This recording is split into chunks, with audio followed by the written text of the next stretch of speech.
Pessoal, vamos retornar então ao conteúdo que a gente estava, tá? Deixa eu colocar aqui, colocar em modo apresentação.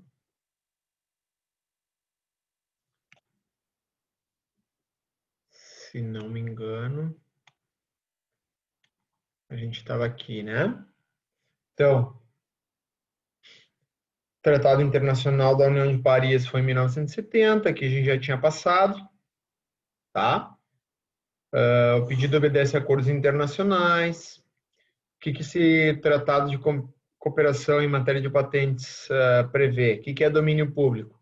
Nos países onde não houver o depósito do pedido e concedida a patente, o seu objeto, o assunto da patente em si, não um objeto físico, mas, de novo, o, o objeto em questão, a patente em questão, o assunto em questão, vai ser considerado de domínio público, tá? Se não fizer o depósito lá. Independência de privilégios, o pedido deverá obedecer aos acordos internacionais, passando cada país vai analisar o pedido segundo seus próprios critérios e regras, tá? Então, às vezes uma patente, mesmo por países signatários, vai ser aceita aqui e não vai ser aceita em outro país, tá? E um mesmo pedido poderá ter a sua concessão obtida em um país e negada em outros, que é o que eu acabei de falar aqui. Vigência, já vimos aqui, né? Patente de invenção e modelo de utilidade, ambos a partir da data de depósito, tá? Então, antes de 1996, que, se vocês lembram, a lei 9279, que rege a propriedade industrial, antes dessa lei, era 15 anos para patente de invenção e 10 anos para modelo de utilidade. A partir de 96, esse prazo vigorou, tá? Se fizer uma busca e tiver fora desse prazo, aquele item, aquele processo, aquela coisa, né? Aquele objeto, ele vai ser de domínio público, tá? Vai estar considerado de domínio público, tá? Quando é que ela cai em domínio público? Quando ela expira, tá? Pelo fim da vigência, pela falta de uso, tá? Caducidade, então ninguém usa mais aquilo, tá? Pela nulidade administrativa ou judicial, tá? Solicitada por terceiros, então alguém pede para anular aquela patente por algum motivo. Pela renúncia do titular, o cara não quer mais ser o detentor daquela patente. Pela não manutenção de titular no Brasil, quando o titular for estrangeiro, tá? Então, quando o titular for estrangeiro, ele tem que ter um titular no Brasil. Aqui é quando o proprietário for estrangeiro. Proprietário estrangeiro e titular no Brasil, tá? Então, se ele não tiver um titular no Brasil, perdeu a patente também. Pela extinção, é um processo no qual está extinto, tá? Não tem mais. Então, por exemplo, ali a gente viu que era o uso da Saccharomyces cerevisiae lá para lixiviação de rochas. Se aquela Saccharomyces cerevisiae lá ficar extinta, aquela patente não tem mais função, tá? Tecnologia que não foi depositada ou que foi indeferida. Sim, aqui quando é indeferido, né? Não tem, tá? Então, a partir de tudo isso aqui, quando a gente tiver um desses itens ou mais de um desses itens, aquele objeto em questão, aquela patente em questão, ela cai em domínio público, tá? A patente como fonte de informação, tá? Ela não é apenas uma proteção concedida para alguém, mas também um meio de estimular a criatividade do homem no setor produtivo, fazendo surgir novos produtos e processos, fortalecendo a indústria do país. Que é o que eu coloquei lá, né? O aspecto que a gente já viu, né? O aspecto social da patente.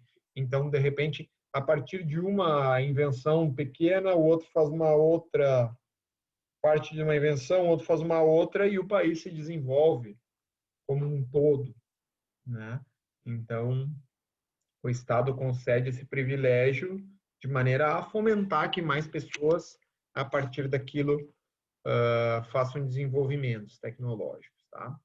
A patente e o desenvolvimento tecnológico, então, a cada ano, 600 mil novas patentes surgem no mundo. 71% delas, da tecnologia contida nessa patente, será divulgado apenas na patente, ou seja, eu coloquei para vocês no início da aula. O cara não vai escrever um artigo sobre isso, não vai escrever um livro sobre isso, não vai escrever nada. Vai estar só lá na patente. Então, por isso que a patente é um instrumento tão importante para o desenvolvimento tecnológico, porque grande parte da informação vai estar só lá. Essa informação contida lá nessa carta patente vai estar só lá. O cara não se interessou em publicar um artigo, publicar um livro, fazer uma vida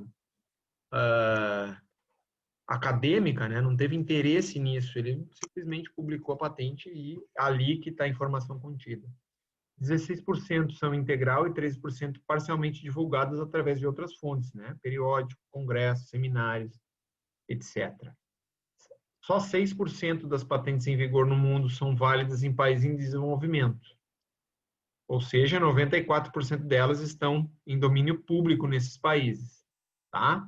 Então, das 600 mil por ano, ou de todas as patentes existentes no mundo, 94% delas são de domínio público nos países em desenvolvimento, tá? Através daquela classificação dos 57 países, é possível recuperar o documento de patente de forma rápida e eficaz. E não vem muito ao caso, mas está dizendo que os países signatários necessitam guardar esses documentos aí, fazer a gestão da documentação, porque é uma gestão de informação, né? Estruturação e apresentação padronizada na maioria dos países, tá? Documento patente deve ser usado para identificar a tecnologia protegida ou o processo, né? Em questão, criar indicadores tecnológicos para definição de políticas de desenvolvimento e financiamento de pesquisa, tá? Então, o país que quer investir em pesquisa e desenvolvimento pode usar esses dados como fonte de saber onde o país tem maior possibilidade de desenvolver novas tecnologias ou patentes, tá, pessoal? Por exemplo, o Brasil não adianta nada investir em, sei lá, tecnologia nuclear, tecnologia de arma nuclear. Não, o país não vai investir nisso.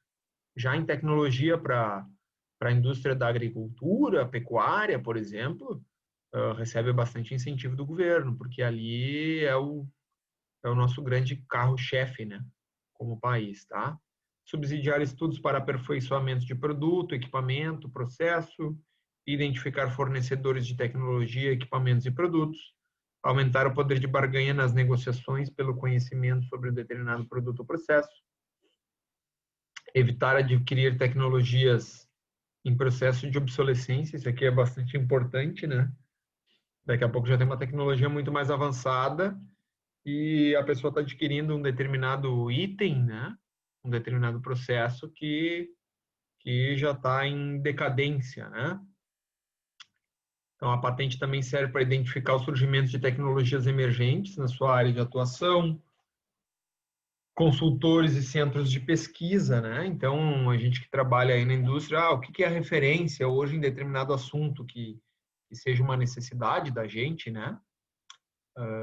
Em alguma empresa, a gente pode, através de uma pesquisa em patentes, descobrir, né? O que é vanguardista nessa área, né? O que tem de mais moderno, mais atual nessa área. A gente olha lá as patentes válidas, né? Soluções para os seus problemas técnicos, medidas de economia nas etapas de projeto e desenvolvimento industrial, evitando duplicação de esforços no desenvolvimento de pesquisas já efetuadas e patenteadas por outros, tá? Então, a gente vai desenvolver alguma coisa utilizando uma tecnologia já conhecida, tá? Tipo de informação contida na patente, então, seguindo aqui, informação científica, dados científicos que serviram de base para o inventor, dados tecnológicos que fazem a descrição dos problemas, soluções técnicas, né? Aqui a tecnologia que tem por trás, né? Como fazer as coisas, né? Informações jurídicas, propriedade de concorrentes, amplitude do seu monopólio e informações mercadológicas, né? Indicadores tais como fornecedores exclusivos, mercados disponíveis, exportações, etc. Tá? Então, quando a gente vai montar uma nova empresa, um determinado produto, sempre é válido fazer uma pesquisa em patentes correlatas aí nessa área, tá? Informações estratégicas, fornecimento e aquisição de tecnologia, identificação de mercados e parceiros, estabelecimentos de condutas estratégicas, comerciais, políticas, através de indicadores, tá? Através das cartas patentes, a gente pode identificar a época em que determinada tecnologia começou a ser empregada, tá? Ou começou a ser patenteada. Então, desde quando se utiliza a gente vê um exemplo, o telefone. Então, se tu vai lá na patente, tu sabe, né? O telefone é muito popular, muito famoso. Todo mundo sabe que o Graham Bell inventou o telefone, né? Mas tecnologias mais específicas, né? Assuntos mais específicos, através das patentes a gente pode fazer essa pesquisa, tá? Verificar novos rumos para os quais uma tecnologia evoluiu ou está evoluindo, datas de depósito, datas de publicação e datas de concessão, também é algo que os documentos de patente nos permitem. Aí. Pessoal, a gente está quase chegando aí ao final da aula, ao horário final. Não sei se ficou alguma dúvida aí nessa parte final, um pouquinho mais teórica aí. A partir desse ponto aqui, tá? Desse slide aqui, a gente vai ver na próxima aula, tá, pessoal? Então, a partir desse tópico aqui, a gente vai ver na próxima aula, tá? Que é a parte de nomenclaturas, o que significam cada número, cada letra, etc., tá? E outros conteúdos também referentes ao depósito e gestão de patentes. Pessoal, ficou alguma dúvida? Eu coloquei lá no Moodle também, a gente vai ver na próxima aula também, mas só para não deixar de citar um material do WIP, né? World Intellectual Property Indicators, que é um material de propriedade intelectual. Deixa eu ver, eu não estou achando aqui para conseguir fazer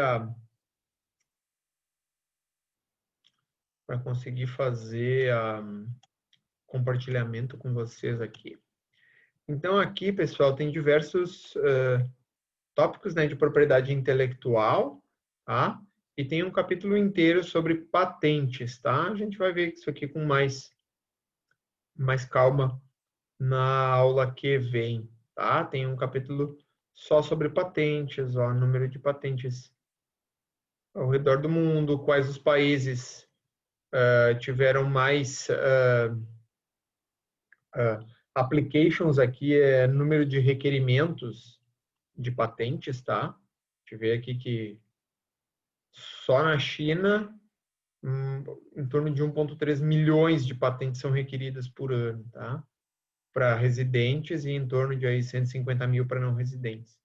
E aí nos outros países que mais a gente tem outras estatísticas aqui que a gente vai olhar aqui melhor na aula que vem, mas já está lá para vocês, se quiserem ir fazendo a resenha de vocês, servir como um apoio aí. O Wolf de Aguiar aí, Rodrigo, disse que está tudo ok. Mais alguém? Mais alguma dúvida, comentário? Se não, agradeço a todos vocês. Muito obrigado, tá? E espero vocês na quinta que vem, tá? Fiquem à vontade de me mandar e-mail, WhatsApp, tem meus dados aí. Fiquem à vontade. E quem ainda não me mandou o grupo do artigo do grau B, por favor, me mande. Ok? Um grande abraço aí, pessoal. Até quinta que vem. Tchau, tchau.